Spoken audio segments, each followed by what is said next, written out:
ایک شخص کہتا ہے میری بیوی میرے پاس سو رہی تھی۔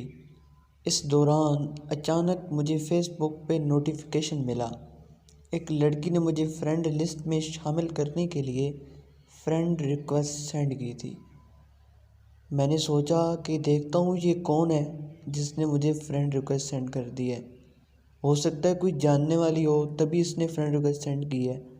اسی تجسس میں نے اس کی فرینڈ ریکویسٹ کو قبول کر لیا اور اسے اپنی فرینڈ لسٹ کے اندر شامل کر لیا۔ بات یہاں پر ختم نہیں ہوئی۔ میں نے اس کو میسج کر دیا کہ تم کون ہو؟ اس نے جواب دیا میں وہی ہوں، میں شادی تو کر چکی ہوں لیکن میں تمہیں بہت زیادہ مس کرتی ہوں۔ مجھے پتہ ہے تم بھی شادی کر چکے ہو لیکن میں خود پہ قابو نہیں پا رہی، میں تمہیں بہت زیادہ مس کرتی ہوں۔ یہ ماضی کی میری محبوبہ تھی جس سے میں اسکول ٹائم پہ محبت کرتا تھا۔ وہ ایک خوبصورت لڑکی تھی۔ بہرحال ہماری شادی علیحدہ علیحدہ جگہ پہ ہو گئی اور ہم دونوں کی آپس میں نہ ہو پائی۔ میں نے اس چیٹ کو بند کر دیا تاکہ ذرا میں دیکھ سکوں کہ میری بیوی واقعی سو رہی ہے یا وہ جاگ رہی ہے۔ اگر وہ جاگ رہی ہوئی تو پھر وہ میرے میسج دیکھ لے گی اور ہمارا تعلق خراب ہو جائے گا۔ لہٰذا میں نے چیک کیا تو میری جو بیوی تھی وہ مکمل طور پر سو چکی تھی، لیکن جیسے ہی میں نے اس کی طرف نگاہ ڈالی تو اچانک میں نے سوچنا شروع کر دیا۔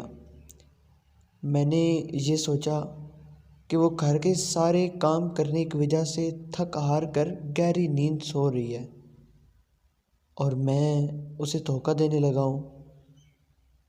وہ اپنے آبائی گاؤں سے بہت دور میرے پاس آئی ہے جہاں سے اس نے اپنے گھر والوں کو چھوڑ دیا ہے جن کے ساتھ وہ 24 سال گزار چکی تھی۔ اس نے اپنے گھر والوں کو میری خاطر چھوڑ دیا۔ وہاں جب وہ اپنے گھر ہوتی تھی، جب ناراض یا پریشان ہوتی تھی تو وہاں اس کے والد اس کے لیے موجود تھے۔ وہاں پر اس کی والدہ اس کے لیے موجود تھی جو اسے اپنی گود میں سلا لیتی تھی، اسے تھپکی دیتی تھی اور پیار اور محبت کا اظہار کرتی تھی۔ جہاں اس کے بہن بھائی اس کے ساتھ رہتے تھے جو اسے لطیفے سنا کر ہنساتے تھے، اور جب اس کے والد جب اس کے ابو گھر آتے تو اس کی پسند کی چیزیں لایا کرتے تھے۔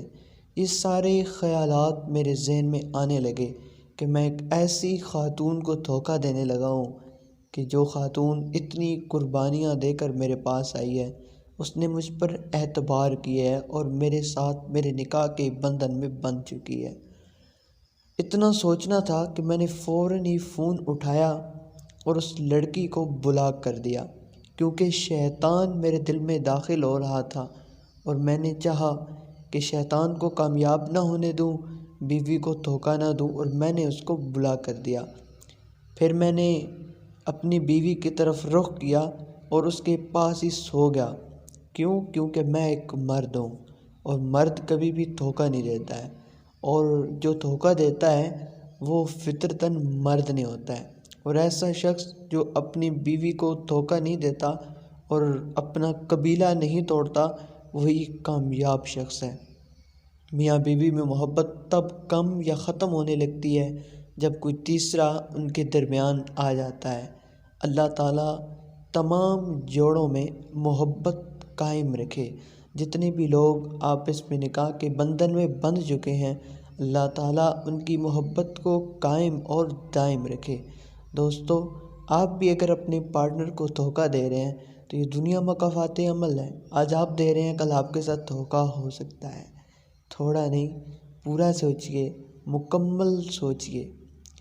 امید کرتا ہوں آپ کو یہ سٹوری پسند آئی ہوگی۔ چینل کو سبسکرائب کرنا نہ بھولے گا۔ ملتے رہیں گے اسی طرح کی انٹرسٹنگ سٹوریز کے ساتھ۔ بہت شکریہ۔